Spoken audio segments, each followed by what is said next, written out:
Devin Singletary, who finished as running back 34 last year, 156 attempts, 689 yards, 2 touchdowns, 38 receptions on 50 targets for 269 through the air. Guys, your thoughts on Devin Singletary? It's a lot like Zach Moss, where Singletary has slightly more value is the Bills seem more confident in his ability to catch out of the backfield. So if you're in a full point PPR for running backs, Singletary will carry a little bit of a tick of extra value. If you're in a half point or just a standard league, Singletary has absolutely zero relevance for me. I don't think that they're going to use him inside the 5-yard line. So that kind of takes away, your touchdown upside.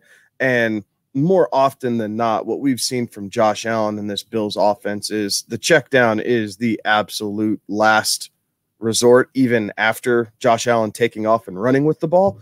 So, he had 30 receptions last year. Could he get up to 35, 37?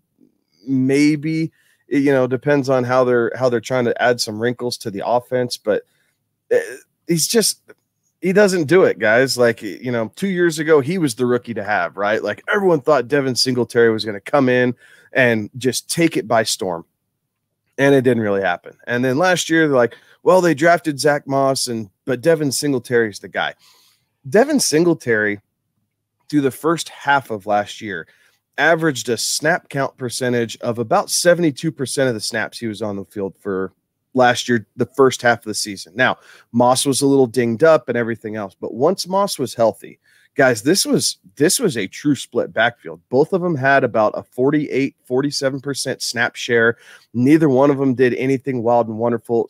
Singletary saw a couple more targets his way in the passing game, but it didn't translate to anything. Total points through the back half of the season, Moss actually outscored Singletary. So even with those receptions, it didn't add up because Singletary is not falling into the end zone.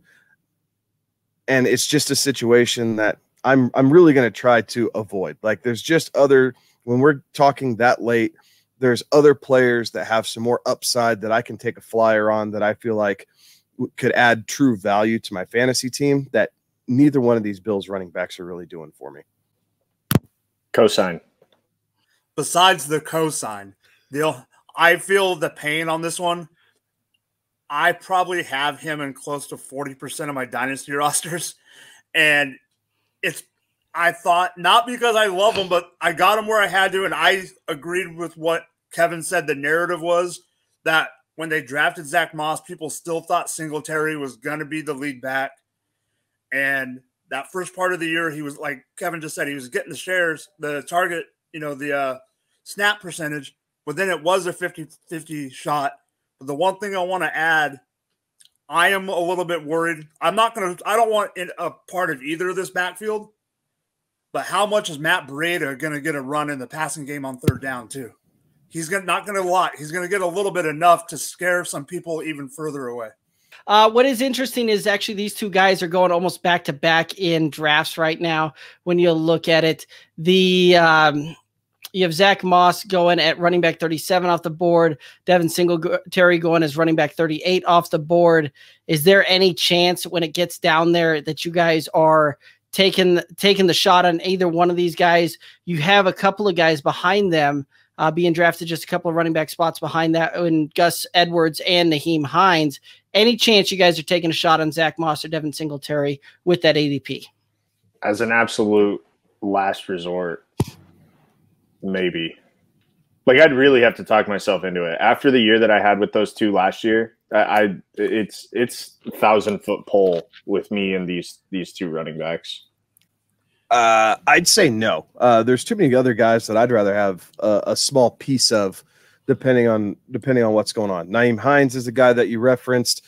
It'll be interesting to see how long Carson Wentz is down and what that's going to do for Jonathan Taylor and the dynamic. But that Colts backfield, yes, Taylor's kind of the headliner, but Marlon Mack is still a real deal in that offense, and Nyheim Hines is still the pass-catching specialist. So he's the guy that I'd rather have. Phillip Lindsay is the guy that I'd rather have. He's a guy who's kind of quietly going avoided being avoided because he went to Houston and no one really knows what's going on in that Houston backfield.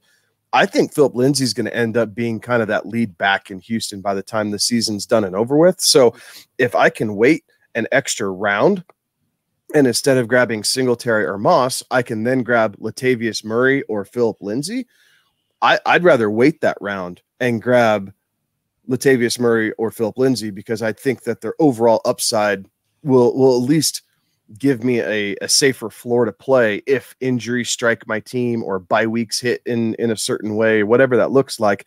And you never know if Lindsay becomes the lead back. Yeah, I completely agree with Kevin on the Lindsay take, but I know you just mentioned him in the lead up, Derek. I am taking Gus Edwards over both of them. No questions asked. Yep, I think I'm right there with you. When you're getting in that ninth round is about where you're talking. There's a lot of other guys that I would rather go than either one of these